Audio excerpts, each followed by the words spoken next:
Mesothelioma has wrecked the lives of thousands of people. Today I'd like to tell you a little bit about Mick and I's story.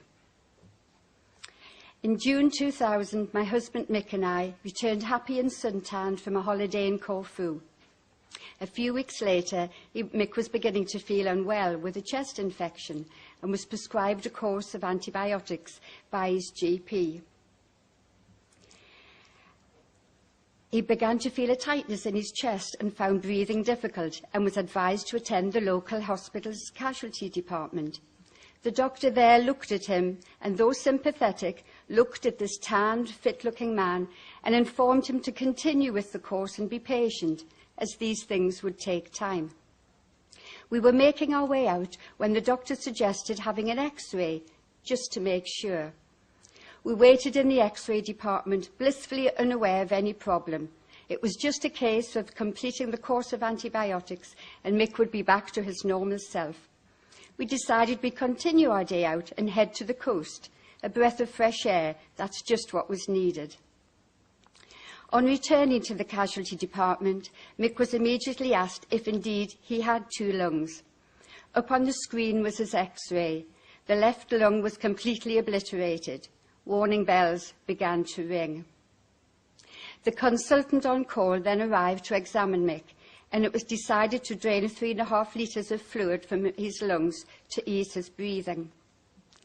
His next hospital appointment was Wednesday, the 26th of July, a day I shall never forget. It was the day that Mick was diagnosed with cancer, and in all probability it was the asbestos-related cancer, mesothelioma, although a biopsy would have to take place for confirmation. We looked at each other. Mesothelioma? Never heard of it. Asbestos-related? Never worked in heavy industry. Never worked with asbestos. There must be some mistake, but things got worse.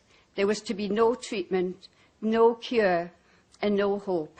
Mick was told he only had 6 months to live, and the only advice we were given on the day was to leave and spend quality time together. We walked out of the hospital, arms around each other. It was a beautiful July day. The sun was shining, and we headed once more for the coast. This couldn't be right. There had to be some mistake. It must be the wrong diagnosis, someone else's notes. We sat holding hands, looking out to sea, in total shock. We couldn't take in the enormity of what we'd been told. We were soulmates, always had been since we first got together. How could we possibly cope with a life without one another? We didn't want to go home. Going home, closing the door, bringing this problem into our house would somehow make it real. Staying out in the sunshine, we could pretend things were still the same. Not a care in the world. 2 happy people who loved each other dearly. If we went back to the real world, we'd have to tell our family, tell Mick's mother, tell friends the tragic news. We visited my sister and sat in her garden in the sun and said nothing.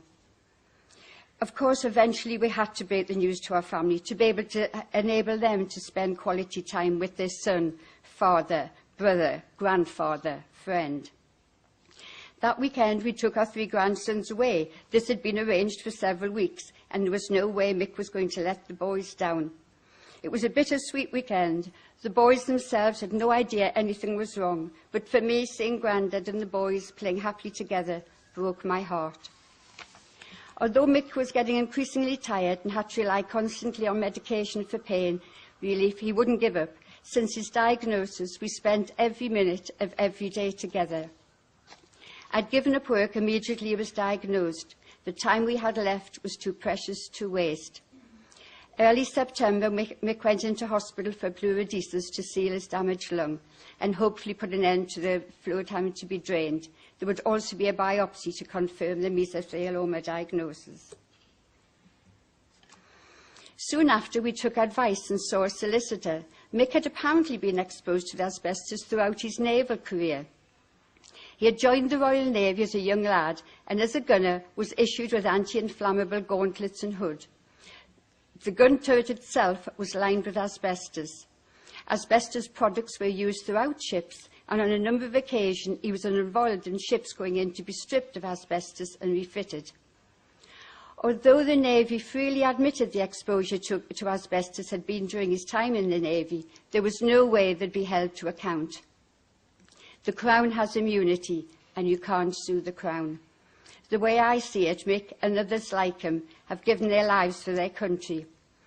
Looking at this picture today, the most dangerous thing seems to be the gun he's so proudly holding, but the damage could very well have been done. Christmas time was particularly heartbreaking, going to the boys' school to see them in their nativity plays, emotional enough at the best of times, putting up the Christmas tree together, knowing it was for the last time, wrapping presents, putting decorations away, very much aware it was all for the last time. New Year we chose to ignore and went to bed. By Mick's birthday in February, he was constantly on oxygen, and I was lugging oxygen cylinders up and down stairs. I would carry Mick to the bathroom on my back, and at first tried to combine this with carrying the oxygen cylinder, until I decided to make 2 journeys there and back. Simple, you might think, but my head was in a mess. I'd been warned on a number of occasions that the worst could happen at any time, but Mick's strength of character shone through, and he rallied once again for his birthday celebration with close friends around him, and even managed a sip of wine. On a lovely spring morning in March, Mick announced he wanted to go out and see the daffodils. He was most persistent, so I borrowed a wheelchair, and with the help from my brother-in-law, off we went round the local park, wrapped up warm and complete with oxygen. The next day, after getting up for an hour or so, he said he was tired and wanted to go back to bed. I thought he was bound to be tired after his exhausting couple of hours out, but he didn't get up again, and next day he slipped into a coma. I continued to stay with him 24 hours a day, as I had done throughout. My GP advised me only to give him sips of water to make him comfortable, and told me he would know I was still there. I snuggled up next to him and quietly talked about happy times together, holidays and good times we'd shared. My beloved Mick died in my arms the following night, 19th of March 2001, 7 months after diagnosis. I was totally devastated. Throughout Mick's illness, we'd learnt more about asbestos and just how many people in industries are ignorant of the dangers of asbestos and the cancer it can cause. We learned there are 3 main types of asbestos: white, blue and brown. And while blue asbestos is generally considered the most toxic, no types of asbestos is safe. Apparently, the deadly fibres lie dormant in the lining of the lung or abdomen. The slow-growing cancer symptoms can appear any time from 15 to 50 years after the exposure has taken place. As asbestos was very much thought of the miracle fibre, as its fibres are strong and resistant to heat and chemicals, and was used in a variety of homes and industries throughout the UK, although no longer available, the importing of asbestos wasn't banned until 1999. Today, it's the greatest single cause of work-related deaths in the UK, and a damning indictment of previous negligence. The tragic legacy of asbestos means someone dies every 5 hours in the United Kingdom. There will be over 1 million deaths in Western Europe by 2035. In the developed world, over 100,000 people alive now will die from mesothelioma. An asbestos time bomb is now exploding, and we could all be affected. 5,000 people will die each year in the UK as a direct result of being exposed to asbestos at some time in their lives. This figure will rise to 10,000 by the year 2020 unless preventive treatment can be found, as at present there is no effective treatment or cure. At greatest risk are builders, plumbers, railway, construction and shipyard workers. But we're all in danger, including teachers, children and nurses, as asbestos was widely used in the construction of schools, hospitals and homes. 100,000 tonnes of the stuff is still in buildings today. Last year, a 28-year-old woman died of the disease simply because as a child she'd taken a shortcut to school past an asbestos factory. People who have lived near factories with asbestos, and families of workers who have unintentionally brought the deadly dust home on their clothes, and other families have been affected. along with teachers by simply pinning work onto the classroom walls, as most of our schools are held together by asbestos, as they were built in the 1960s, when there wasn't the knowledge of the dangers. The Sex Pistols manager Malcolm McLaren and the Queen's Mother's private secretary have both died recently, making it more apparent that it's not just the working man who is affected with asbestos-related disease. And if it's been noted that the highest percentage of female sufferers are teachers, then if asbestos is affecting teachers, what about the pupils and the support staff? Before the 1980s, asbestos cement was widely used as cladding material and still found in many garages and sheds when asbestos materials age or become damaged and release their fibres into the air.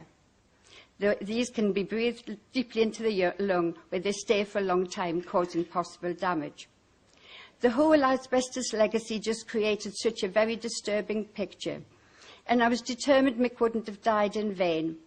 Therefore, in May 2002, with those thoughts in mind, I launched the Mick Knighton Mesothelioma Research Fund in his memory. Our children released 1,000 balloons in memory of their grandfather from the banks of the River Tyne.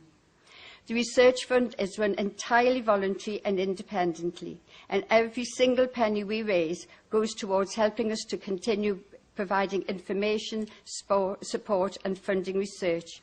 We then donate the monies raised to the British Lungs Foundation to specifically fund research into mesothelioma. We hold fundraising events and activities, issue newsletters, maintain a website and man a telephone listening line where those suffering from the illness and their families can talk to someone who's been there. I understand the emotions suffered in their families' experience following a terminal diagnosis and the need to meet others affected by the disease. Therefore, 2 self-help groups have been set up across Tyneside, and we hope in the future to launch others. The groups offer a warm, friendly environment and welcome all whose lives have been affected by this devastating cancer. Although fundraising is hard work, we've had lots of fun along the way. Some of the events our supporters have taken part in include a team of supporters recently completed the 95-mile West Highland Way in 5 days, culminating with a trek up Ben Nevis. We've held themed evenings, fashion shows, taken part in both the London and Newcastle Marathon, abseiled off the Tyne Bridge, you name it, we've done it. Each June we hold a family lung run, and in July we organise a national strawberry tea event when homes, schools, offices and clubs, or indeed anywhere that people meet, can organise a strawberry tea to raise funding into asbestos-related disease. Organising events and activities is a great way to help others who are suffering from the disease. We've achieved things we never would have attempted, and I'm sure Mick must be saying, what on earth is she doing now? We are very grateful to each and every one for their support, and we have now raised over £900,000. This fantastic amount has been raised very often by the families who themselves have lost loved ones to the disease. And that has enabled us to fund 3 research studies, and a further one is in conjunction with the MRC is currently underway. We've supported the campaign for the change of the coroner's procedure following a mesothelioma death and to stop the postcode lottery for available drugs. We've lobbied the government to provide funding for asbestos-related disease, as at present virtually nothing goes towards research into the disease, regardless of the fact 100,000 people alive today will develop the disease over the next 25 years. I understand how important it is to be able to leave a lasting legacy for a loved one, so I set up Snowdrop Memorial Funds, allowing people to raise their own money in memory of their loved ones. The money from the Snowdrop Funds then goes into the Mick Knighton pot. 5 Snowdrop Memorial Gardens have been planted across the North East, and we hope in the future a carpet of Snowdrop Gardens will be across the length and breadth of the country. Members of the Asbestos Forum, Mesothelioma UK and myself and other interest parties handed in 22,000 signatures into 10 Downing Street, asking for a national centre for asbestos disease in the UK. My hope is that by working together, determined to help improve diagnosis, treatment and cure for sufferers of this orphan cancer, we will improve the lives of mesothelioma sufferers and their families, and I aim to reach our million target by Mick's 10th anniversary next year. Thank you.